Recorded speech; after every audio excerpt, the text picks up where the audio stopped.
It's agent upgrade time. Good to see you, Jasmine. Hello, Alan. How do you do? Doing great. Thanks to everyone tuning in today. As always, we are going to talk real estate, talk with another realtor. Always bringing you expert realtor advice here on the podcast. So if you appreciate it, we love your likes, your subscribes, your reviews, all that stuff helps promote this show. And and also it's a kind thing to do. And everyone, you should do a kind thing every now and then. We log into our, agent upgrade, Instagram every morning as soon as we wake up and we check how many likes did we get. It gets addicting. We live for your likes, people. And we're also monitoring the people who are not giving us likes, and you are on a very short list, but we do have a list of you out there. All kidding aside, we're entering the summer. School's out. What are you seeing on your end, Jasmine, on the mortgage side over at Jasmine Mortgage Team? Interestingly enough, it's been a really busy week. A lot of new applications, a good bit of new contracts have started pouring in over the last week or so. There was a little bit of a lull there for a couple of weeks. I wasn't sure if my loan application button was working. Like, hello, anybody there? Is my phone working? But yeah, so I think that things are shifting up. I don't know if it's just people that are getting ready for Memorial Day. So maybe they're just trying to get their loan stuff done. But I feel like maybe we're starting to get a real beginning of a summer market. I feel like the last couple months have been maybe a little bit so-so for a lot of agents. Yeah. But what do you think, Alan? Yeah, I mean, I think it's interesting where typically this is like super hot season. Everyone's like school's out. Now we can focus on moving the kids without disrupting the school year. But I feel like that came earlier this year. Like I feel like that buzz and that franticness of, oh, we got to buy a house, like that came like a month early. So it's almost a quieter summer than typical because we had a hotter, more frenzied spring that's typical. I think that's a combination. We touched upon this a little bit last episode. A combination of interest rates. I think it's more stock market, at least for me. Totally. Yeah, most of my clients, their down payment comes from the stock market, and then when it's doing well, they're like, "Let's go buy a house," and it's going down. They're like, because that's where their down payment's coming from, right? So a lot of people's stocks are down at the moment, and couple that with the higher interest rates. I'm also hearing a lot of stories of buyer fatigue, which is quite interesting. Talk to a few agents where they've got a listing, beautiful listing, priced right. They have agents saying, "Hey, my client likes the house, but they don't want to get in a bidding war. They've got buyer fatigue. They're too tired to make an offer." And the agent's like, "I have no offers. Make an offer."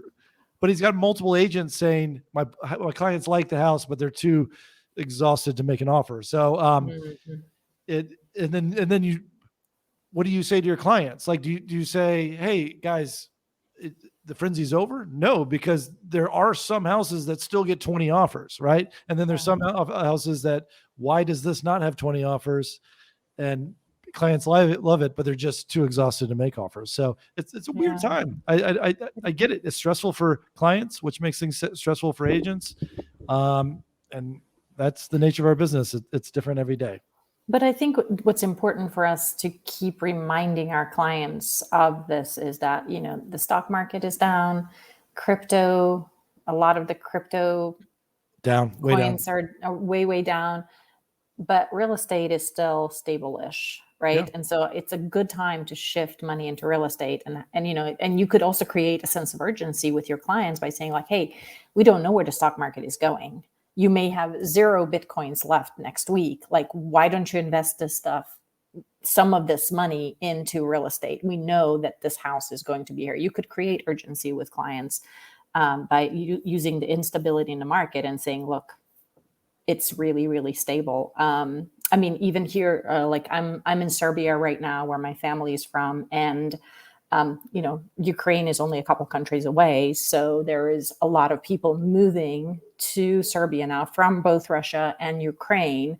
And guess what? The first thing they're doing is they're buying a home. right? So real estate prices in Serbia have gone up. They were like $1,000 a square foot, and now they're $1,500 a square foot because people are moving in because their economy is completely uprooted. Right. And what are they going to do? They're just going to sink it into some real estate. So again, I am team real estate all the way, and I think we can use that to create urgency with our clients. I love that. My 2 cents. I like that. And I want to get our guest today in here and give her opinion. A little bit about Maria Quattrone. She is a top agent, not only in city of Philadelphia, but also at Remax, one of the top nationwide Remax agents. Been doing this a long time, expert. She's going to give you some good hard truths in this episode that I think every agent needs to hear. And I'm excited to have her on the show. Let's bring her in.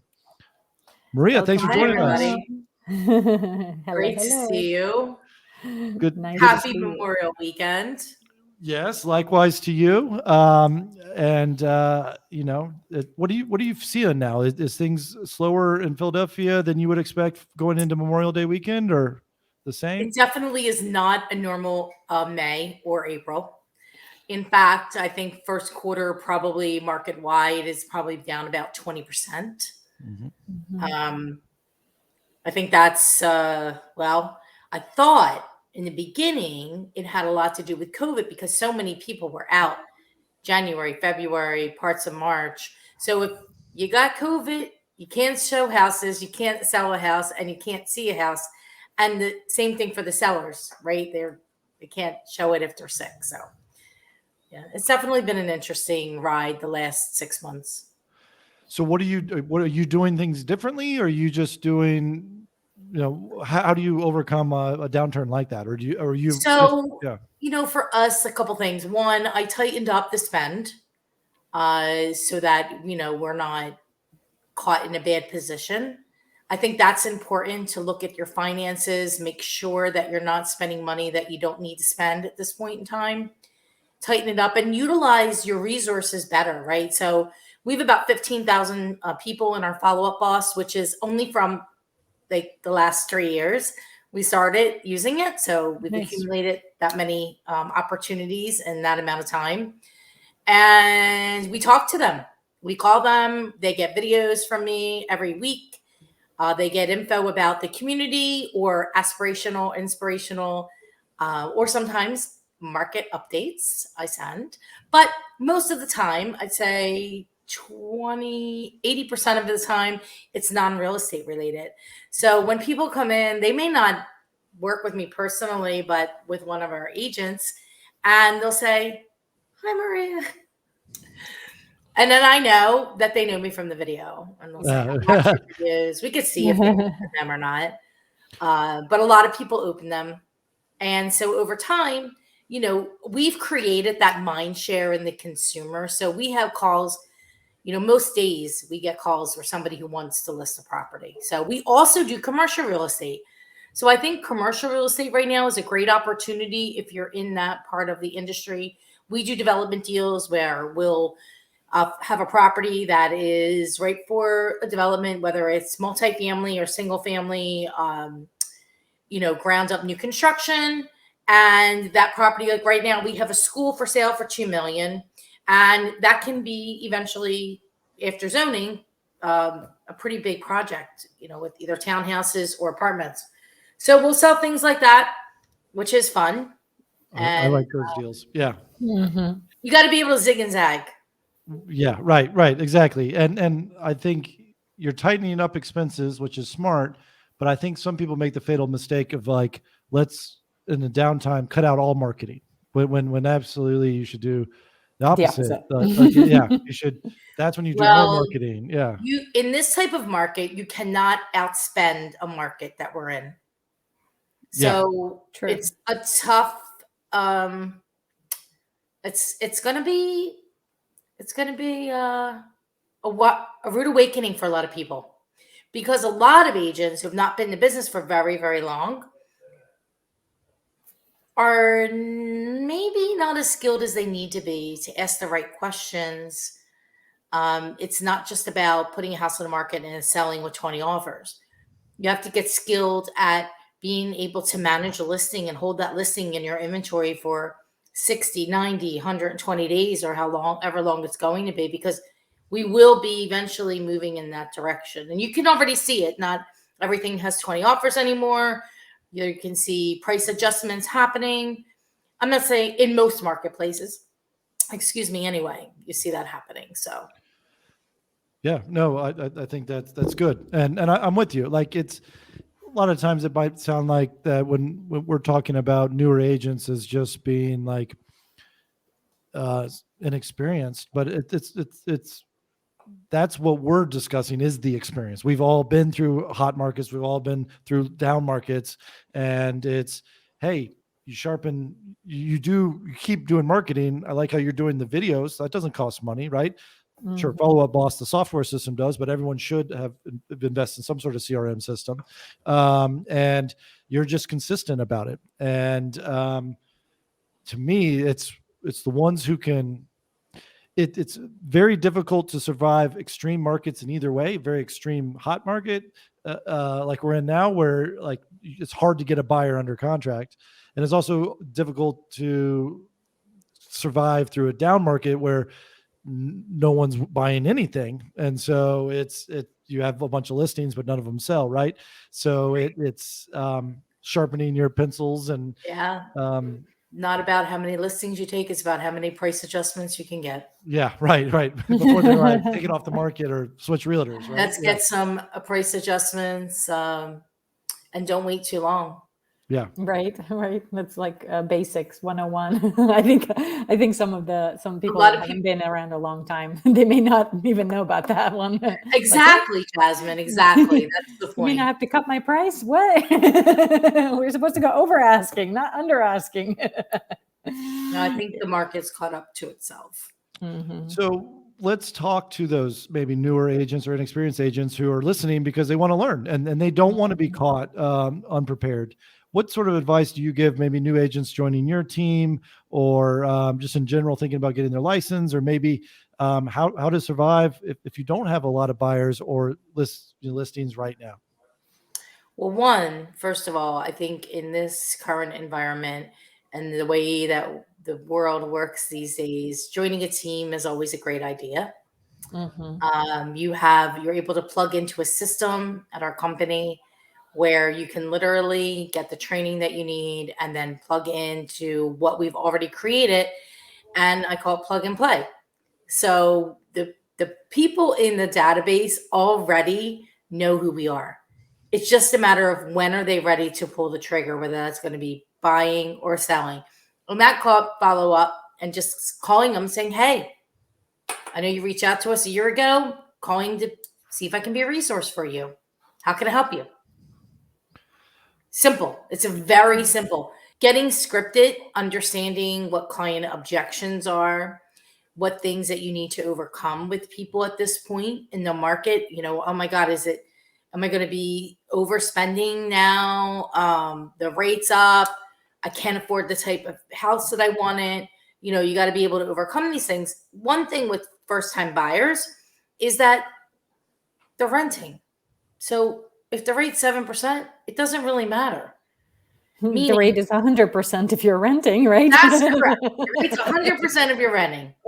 So, getting those people into homes. And the other thing also is that people that need to buy or need to sell, lifestyle reasons, having a baby, getting a divorce, somebody died, losing a job, getting a promotion, all of these, moving to LA because you're got a new job, these all require a sale.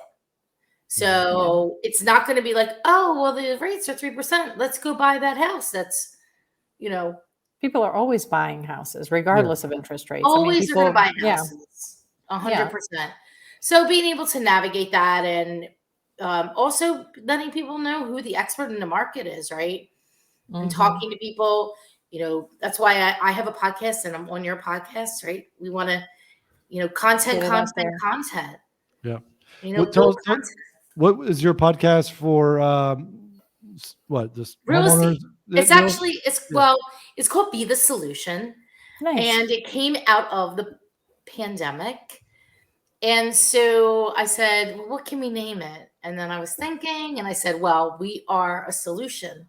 We provide solutions because a lot of our business, when I started in the industry, and first I worked with buyers, and then I'm like, how do I get these listings? Mhm. And then I found out about expired listings. So I was like the queen of expireds, I would call them. And my business in 2008, 9, 10, 11, every year went bigger, bigger, bigger, bigger. Even when everybody else was going like this, we went like this because I was skilled and I already knew sales because I was in advertising sales for 11 years prior to being in real estate. So I knew how to knock on doors. I knew how to ask questions. I knew how to bring enthusiasm, to the mix, and I knew how to get it done at the end of the day. And also being direct and transparent, almost brutally honest. I'd love to. Would you be open to like a role play situation on like I have an expired? Oh my God, listing? I haven't done them in a Yeah. long time, personally. Okay, all But right. if you want, I could try. I mean, I literally haven't. I don't really handle those types of listings anymore. Yeah. But Okay. Yeah. I don't know. Maybe it'll come. It's still Maybe like, it's like driving. It's like riding a bike. Come on. It's like Yeah. riding a bike. All right, we'll try it. We'll try I'm it. game, whatever. So, all right. So you're calling me, and I'm. All right. If you don't mind, let's see if. Hey, Alan, I'm calling about the property at 123 Main Street. Yes. It's no longer for sale. Yeah, I see that. It's off the MLS. What happened? We just couldn't find any offers that made sense. And when you sell this home, where are you planning on going next? I was hoping to move closer to my children. Oh, and where do they live? They live in Mexico. They live in Mexico. I see. And you want to be closer to them? Yeah, exactly. Okay. Do they have grandbabies or? Yes, but they're in the witness protection program, so I haven't met them yet. Oh, I understand. Okay. So you want to get to Mexico. And on a scale from 1 to 10, how important is that move for you? Oh, I mean that's a 12. It's a 12. Yeah. So maybe I'll sell my house next year. And how soon did you want to be in Mexico? I was hoping this summer. This summer. Okay. So if we were able to get a cash offer for you sometime in the next, 30 days, that wouldn't pose a problem? No. Do you have a cash offer? I don't know. I might. Okay. I may. So Alright. tell me, you want to get to Mexico, and what do you think stopped the home from selling? I don't know. I think we painted the room pink, and we probably should have painted it white. Really? You think We pain have, is we the have reason? goats. We have goats in the backyard. And there's goats in the backyard, Mm. and sometimes we also have indoor goats. And did you get any offers while you were on the market? No, None? no offers. Oh, that's not good. Yeah, so I think the timing's just not right. Okay, and I see that here you're listed for 600. How many showings did you have while you were on the market? I don't know. You can call my realtor. Her name is Sue. Well, I'm not going to do that, Alan. That would be a waste of my time. I would like the opportunity, though, to interview with you for the job of getting your property sold. You're a realtor? Yes, I'm a broker at Remax at Home, Alan. In fact, I've sold more houses than your agent did combined this year than they did all in the last 10 years in their career. Oh, that's good. I was just using our babysitter's aunt who lives And boyfriend. It was boyfriend who lives in 3 hours away. Oh gosh, Alan, that's a terrible idea. Yeah, He was nice though. Yeah, he was nice. Drives a nice car. And Alan, you're not sure how many showings you had. Maybe like, could you had 10 or 20 or? Yeah, probably 10. I was probably, we had 3 open houses. You had 3 open houses. Okay. And I The see that you goats are haven't really made hard any to put away. I see that you haven't made any price adjustments. Yeah. I owe 500 and on it, so we have to sell it for 600 in order Mhm. to make it make sense. Sure. So what's more important, selling it for 600 or getting the right price that a buyer will pay in today's current market and getting to Mexico? You know what, Maria? Going to Mexico is the most important thing, and you've had some really good advice. You want to come over and see the home? Yeah, let's do that. Are you available this evening or is tomorrow better for you, Alan? Yeah, the sooner the better. So if you can come over, that'd be great. Awesome. How's 5 or 7? 5 works. Let's do it. Great. I will see you at 5 p.m. at 123 Main Street. Alan, I'm going to send you a packet of information over that has all of our marketing and everything that we do to get homes top dollar in today's market. Will you take 10 minutes to read it before I get there? Oh yeah, I can do that. Awesome. I look forward to seeing you then. Thanks for your time. Wow, that was amazing. That was great. Yeah, you kept me on the Done in a phone. while. Yeah, that was good. Like, you've got that. Sorry method. for all the maneuvering over here. My battery was going dead and I almost shut off. Oh well, you were distracted, and you got the listing appointment. So Yeah, yeah. you're talking. I haven't done it. I'm talking to you back and trying to plug a battery in on the other side of the counter. Okay. No, yeah. So thank you for doing that. I know we haven't been in an expired listing environment for a while. So and I understand that you got a team that probably does those sort of calls now. But So you know what? I realized that there's more expired. So we are doing direct mail to them. In fact, my VA was just prepping the commercial and multifamily list because I want to go after those. What I find with commercial and multifamily is that the sellers aren't as nitpicky about the whole thing. So I could go and get a $2 million listing easier than it is to get a $200,000 listing. yeah, Because On the the people commercial are side. educated, they're Mhm. educated, they're intelligent, they know what's going on. And when they talk with me or my partner, Darren Ellis, they know that we know what the hell we're talking about. So we don't have to convince them like these residential people who want to interview 10 people or whatever nonsense they want to do, Mhm. which is why, I focus on some of the larger stuff. So, yeah. It's a or business my clients, decision. my Yeah, investor clients, and things yeah. like that. It's not an emotional decision. It's a business decision. Like, yeah, No, bring it's me a in. business decision, and I'm a business person.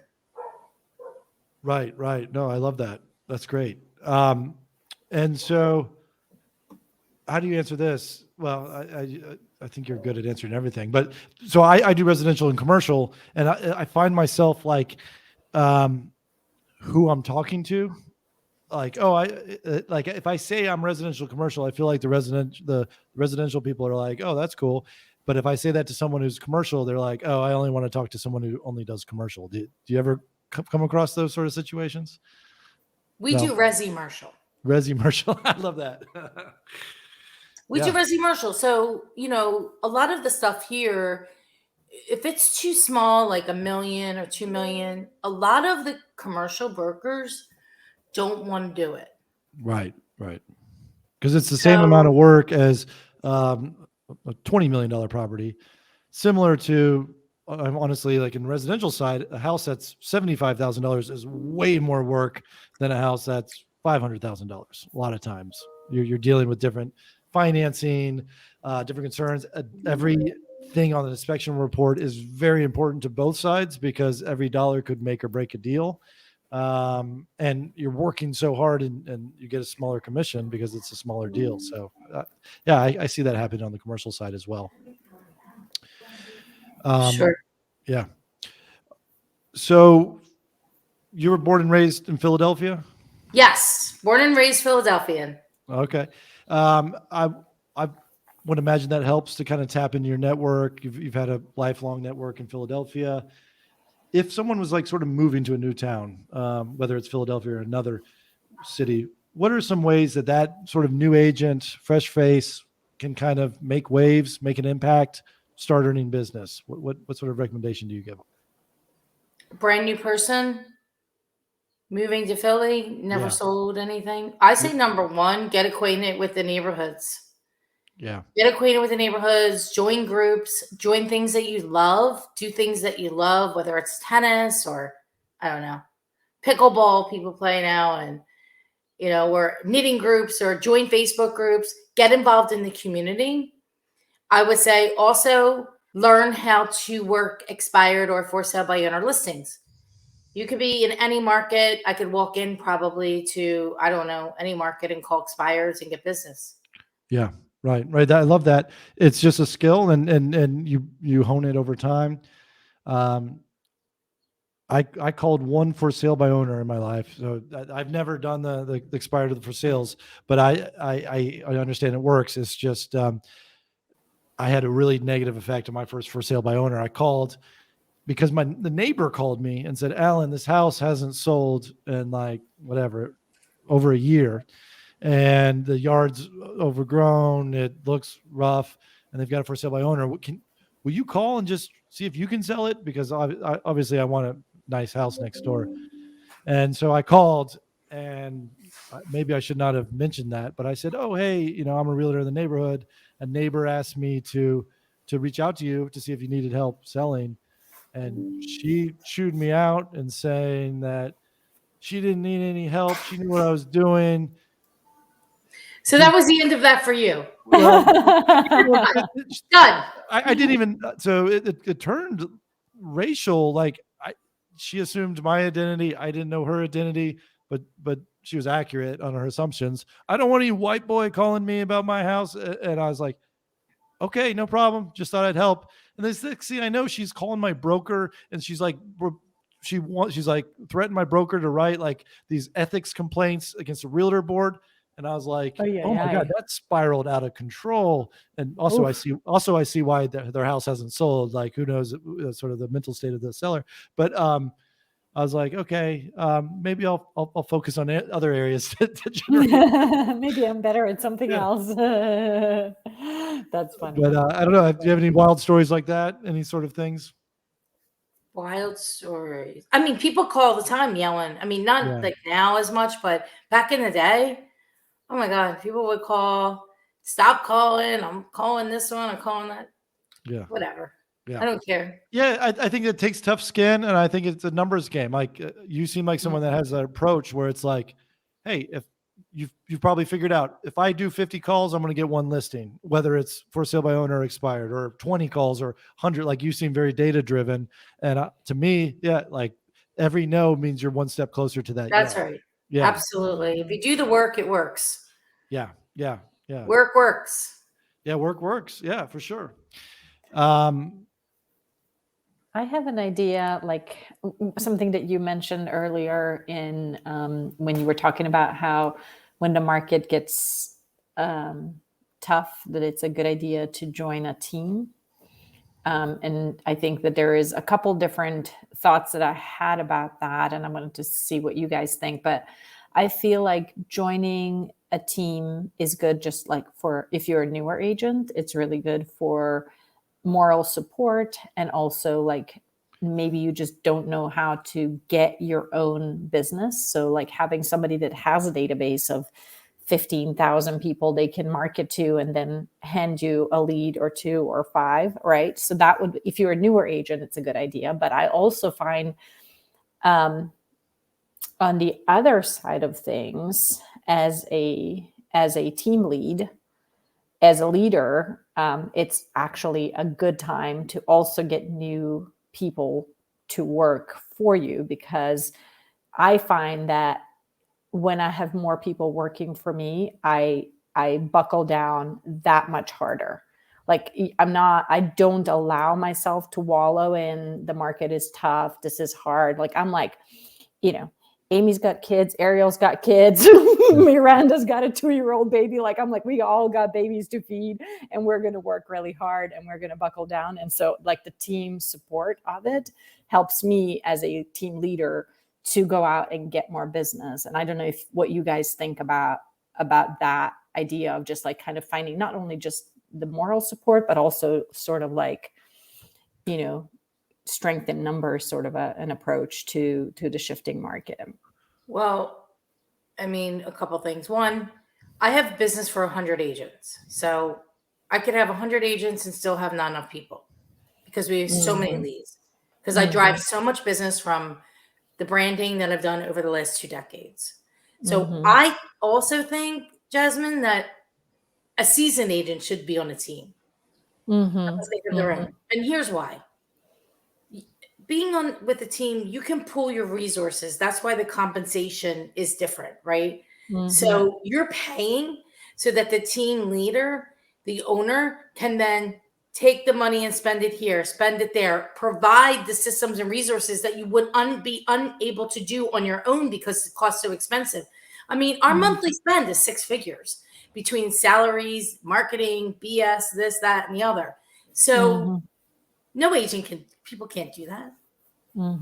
Only on their own. Like if you're a single agent, there's no single agent doing that on their own. I mean, maybe 1-2 people in Beverly Hills. I don't know, but generally speaking, so if you're even a seasoned agent, you can come into an organization like ours, plug right into the system, and be a lead listing agent. So taking the listings, going on the appointments, you don't have to worry about, because in our industry, right? So there is the top part of it, building brand, then making the phone ring, which I call making it rain, then taking the rain and talking to it and setting an appointment. That's the ISA's job. Then the agent has the appointment. So for the agent to do all those things and then show, list, negotiate, and then all the admin stuff is just way too much in today's environment because everybody wants Amazon. Ding, I want it now. Click the order. I need my shakes. I had to order my shakes. My husband's like, we're almost out. I said, oh, good. I go to Amazon. Click. They'll be at the Sure House tomorrow. No, yeah, I'm with you. Like before I formed a team, it was, hey, I have nothing going on, so I'm only doing marketing. And then it's like, oh, I've got so much going on. I don't even have time for marketing. And then when those clients are all under contract, oh, I got to do marketing again. And then it was one or the other. Like I something had to give because there's only one person, and either I was doing marketing or I was helping clients. And then when you throw in transaction management and, all the other stuff that you got to do, field services, transaction management, listing management, financials, you need bookkeepers, right? Or bookkeeper, whatever. All those people. Yeah. Yeah. So you can't do it. It's tough. And if you're starting out new, you don't have that a lot of times, that runway, that cushion, and you don't have it, and you don't know what to do anyway.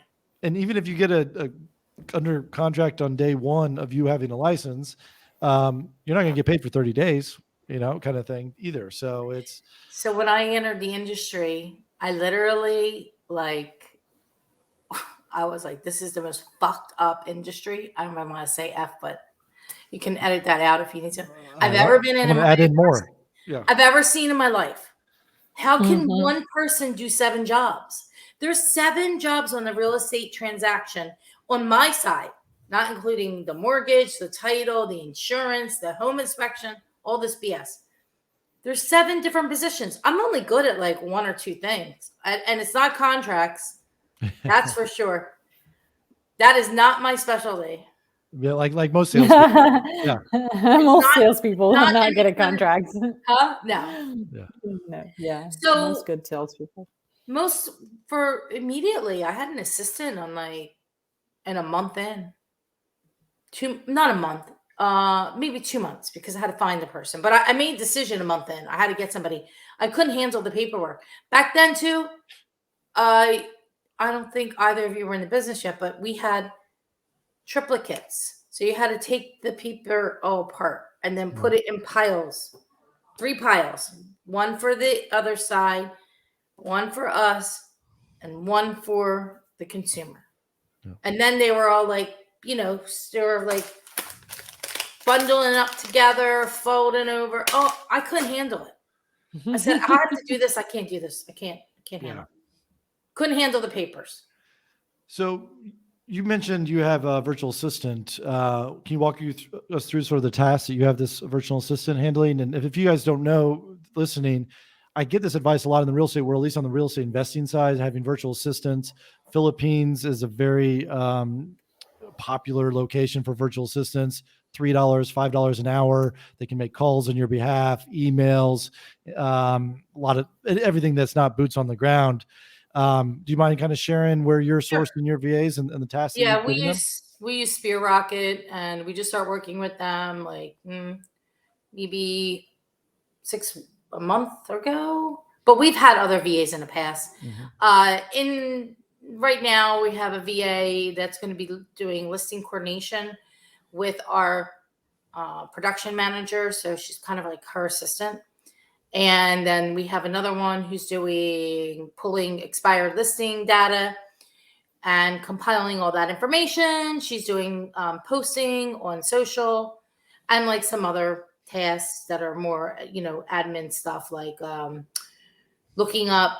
I gave her a list of things like to look up, and so that, So- and then we have somebody who is going to. We're in the process right now of interviewing for editing podcasts, editing videos, all that side of the spectrum. And I asked them to see if they had a high level EA that I could work with.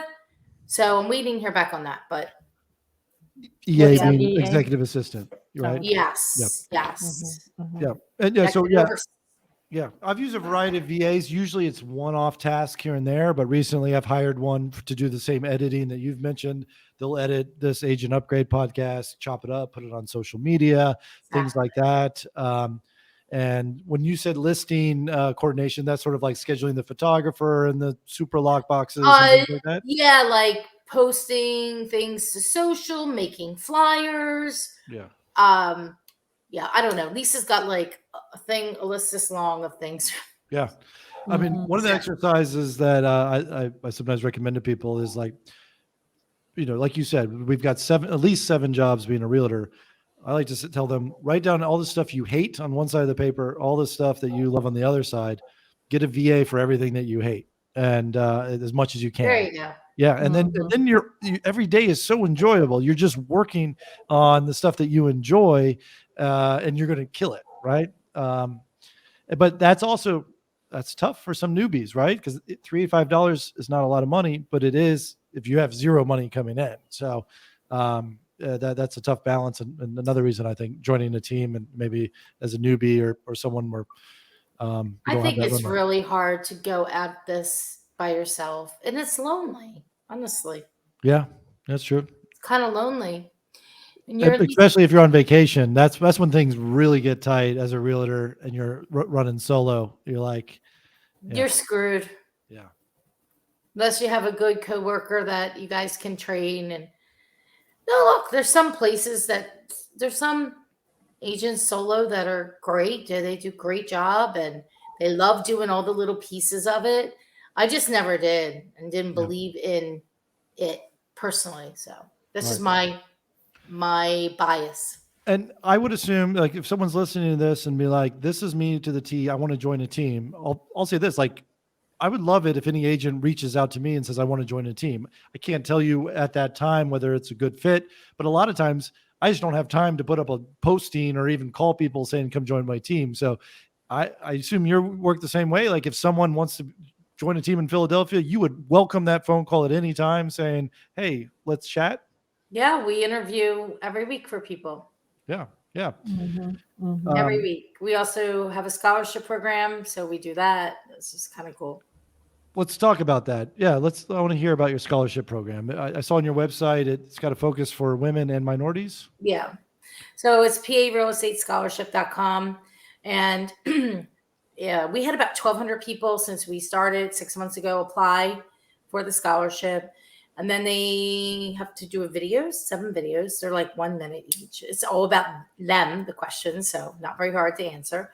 But they have to do that through Spark Hire. So we had about 400 people or so accept that. About 260 did it. And of those, after that, we bring them in the office for a group interview. And during the group interview, we ask them questions that they have to answer in front of everybody and give like kind of a little presentation, but it's basically just answering questions about them.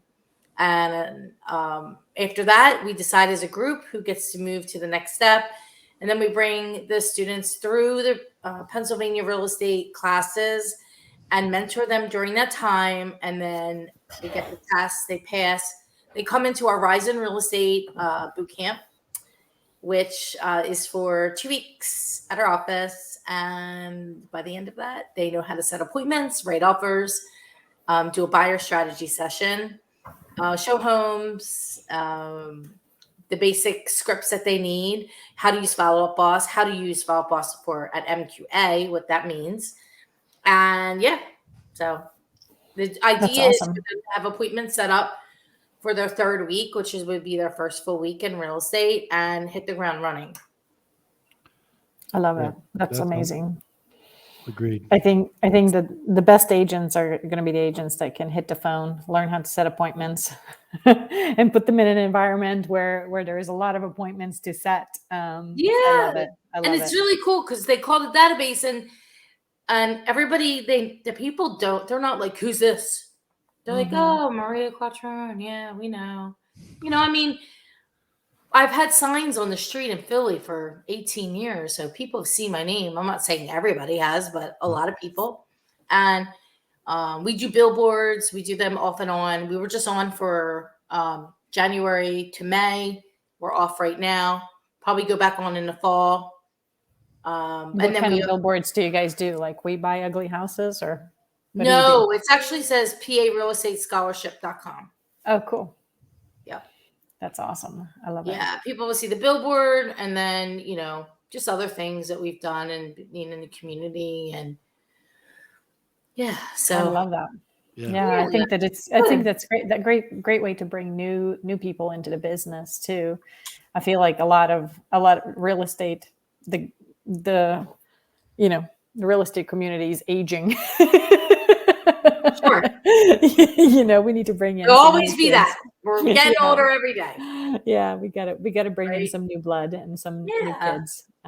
Because everybody, I feel like a lot of the young, 13, 15, 18-year-olds, they're like, oh, I can just, make money. I'll make some reels and I'll make $1 million making reels. I don't need a career. So bringing them into real estate is a good idea.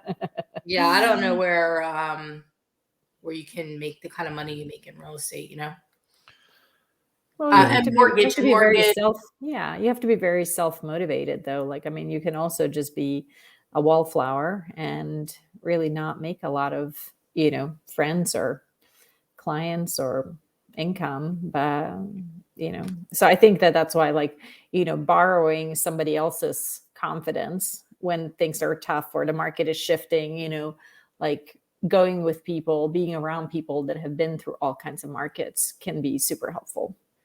Absolutely. I mean, I know I like talking to my friends, it's like they've been in business for 10, 20, 30 years. Like, hey, remind me again. What's the playbook again? What do we do? 2-1 buy downs? How does that work? Get the borrow belief from somebody else who's done it, right? So I talk to them about taking it from me, and then I take it from my colleagues nationwide that are like killing it and have like humongous teams. Yeah. And say, if they can do it, we can do it too. And that's it. Everybody's always aspiring, I don't know about everybody. I am anyway, always to be better and be a better version of myself and to grow and help others and all that good stuff. So if you were starting from scratch right now, what would be your playbook? If you were just, first day on the street, just got licensed, what would you do? I'd call expired listings if I knew about them. Yeah. Even right now in this environment. We have them in our market. So yeah. I think they're always a good source of business. They didn't go on the market just for no reason whatsoever. I mean, even to me, even if it leads nowhere, just the exercise, the being used to rejection, the talking to clients, like that sort of role play that we did earlier, Maria, like just I could tell you've done that a million times, right? And so it's going to be awkward your first 100 times doing it, but then they're going to sound like a pro, like you are. And I'm So, like begging to invite you in to look at my home. Yeah. you can either choose to practice with each other in your office, or you can practice on the field in front of a client, Yeah. Yeah. right? That's deep. Because even the best of the best in the world practice. Football players, tennis players, Serena Williams, Yeah. Embiid, our basketball player. Yeah. Right. Yeah. So Yeah, I want to touch base. Circle back to your podcast. So, is this a Philadelphia-based real estate podcast? no, it's No. national. Nope. I have people on in Canada, all over the whole country. I've had people also locally, developers, local business owners as well on it, but Yeah. a lot of big teams, brokerage owners that run teams, things like that. So I would imagine just the act of doing that has opened up doors and built relationships and led to deals, regardless if that was the purpose of the podcast to begin with. Is that accurate? Yeah, the purpose really of the podcast when I started it was because we were shut down in Pennsylvania. Real estate was non-essential here during pandemic for the first 9 or 10 weeks. And that was a real problem for Yeah. I had to be in the house. I was at home Yeah. and I was going to lose my damn mind. Yeah. And nobody was on social media saying anything. All of the people in the city, I saw other brokers. I would go on their page. Nobody's saying anything. Nobody's doing anything. I'm going to be a leader, and I am going to step into this role. And I just got people, friends, mortgage brokers. We started just going live on Facebook 3 days a week. It's pretty intense. Yeah. Never did it before. You can watch the videos from back then and now, because I've interviewed about 150 people since then. And I've probably been on about 30, maybe 40 podcasts over the last 2 years. So, this year my plan is, I say a year, not so much this year, but in a 12-month period, to do about 100 and then be on about 50. So do about 150 a year. Yeah. Nope. Take it. So I actually just engage these people and see if I'm going to move forward with them or not, but to really bring it up to a whole nother level. Yeah. I take a page out of that playbook. I'm also do sort of podcasts. Obviously I'm hosting one, but also I go on others as well. Yeah. You can come on mine. Yeah. But what I found is just like the act of doing it, this is advice to agents who are like, what do I do? Maybe if I'm new or things are slow, it's, hey, maybe it's not creating a podcast. But what I found is having this podcast has led to deals. Being on other people's podcasts have led to deals.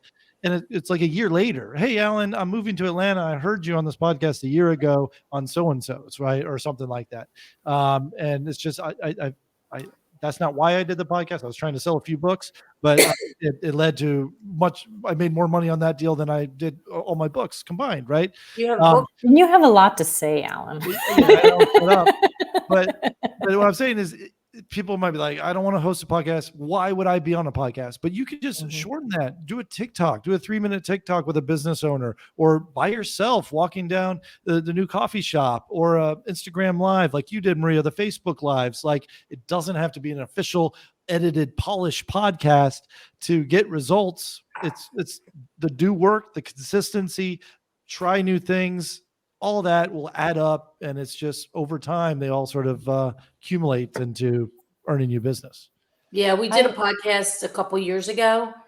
We were on somebody else's, and it was right before pandemic because they came into the office and they set up all the stuff there, and we just got a listing from it for 3.5 or 4 or something. I think, yeah, and it was because they saw us on the podcast. And they even mentioned something that Dara said on the podcast. So we know that is where they heard it because it was very specific language. And, we get referrals too. People will give us referrals or they might have seen it, or they Google and these things come up and they see it and they're like, oh, that's really cool. You know, I get people calling all the time. This one told me to call you. That one told me to call you. I don't even know who the people are. Right. Yeah. Yeah, all the time, all the time.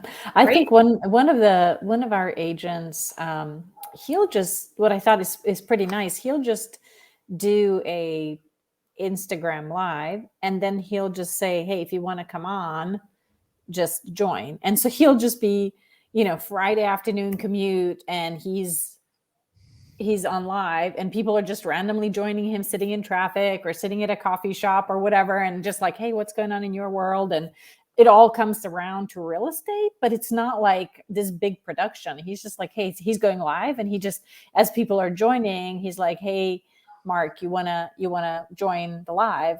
And people will just join, and they'll just talk, and like, it's kind of building this community of him just like talking to people randomly, talking to his people, but it's kind of like a way of staying front and center. And if you want to watch it live, you Absolutely. can, but it's something that's on his feed, and it always comes back around to real estate one way or another.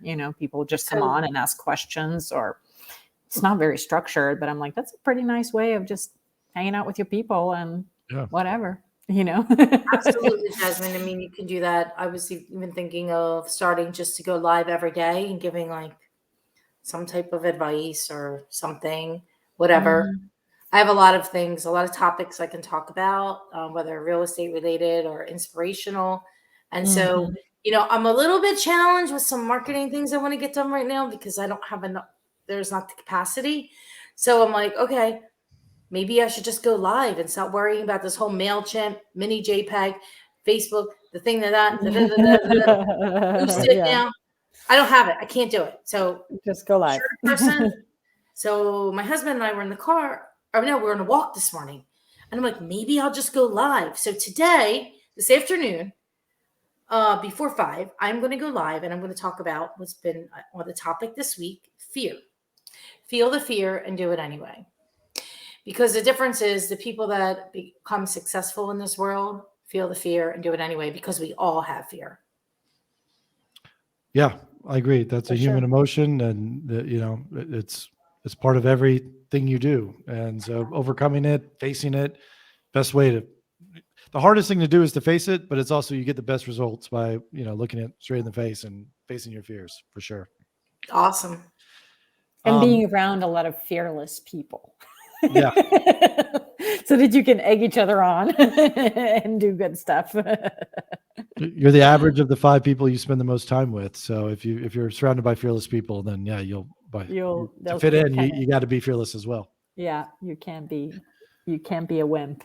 Got to do cool stuff. Cool stuff. Yeah. So Maria, thank you. How, if someone wants to follow up with you, learn more about your scholarship program, Yeah, listen to your podcast, absolutely. all the stuff that you're doing? Thanks, Alan. Yeah. It's parealestatescholarship.com. They can just go there, fill out the application. They'll get an email back that says what tells them next steps. And we are accepting applications. Our next classes start on June 27th. I had to think for a second. June 27th. We just had a cohort start on Monday. 7, oh no, how many people are in that? 9 people. And June 27th. Also on Instagram, although I haven't been very good at doing enough things on Instagram, but it's sold by MQ. And on Facebook, it's just Maria Quattrone, my name. And yeah, that's how you can get a hold of me.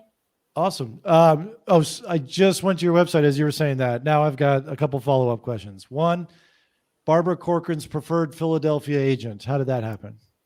Oh, well, connections, Okay. networking. She endorsed my book. So Barbara, Awesome. What's the book called? House Fire, Financial House Fire. Independence, Retire Early. Love Barbara Corcoran. 2, real quick, how do you have a guaranteed offer on your home, which I've seen that's a common thing. Ins and outs. How often? I understand that's a lead generation. It gets the phone to ring. How often have you made a guaranteed offer and had to buy that home? Is that We never had to buy the home. okay? I mean, there's things that have to happen for that program. Like they have to follow certain guidelines, and most of the time it's not an issue. So, but we never had to. The instant offer one's kind of cool because we have a lot of investors that will just buy the house, Yeah. or vacant land or whatever it is. So we've done a lot with that. So someone calls you about an address and your instant offers. It's not you personally. It's your network of investors saying, Yeah, guys, or we could buy it too, but we Yeah. have investors as well. yeah, that's interesting. I like that. Never thought about Cool. that, but that's a good strategy for sure. Awesome. Maria, wonderful. Thank you. Thank Yeah, you. thank This you was for- super fun. It was great to be with you both. Thank you so much. Thank you for having me. I really appreciate your time. And I wish everybody a fantastic holiday weekend. And let's go out there and kill it. Yep. Work Let's kill it. works. If you're in Work works. Philadelphia, join Maria's team. You will have nothing but success. I believe that wholeheartedly. Thanks for joining us. Thank you. Peace out.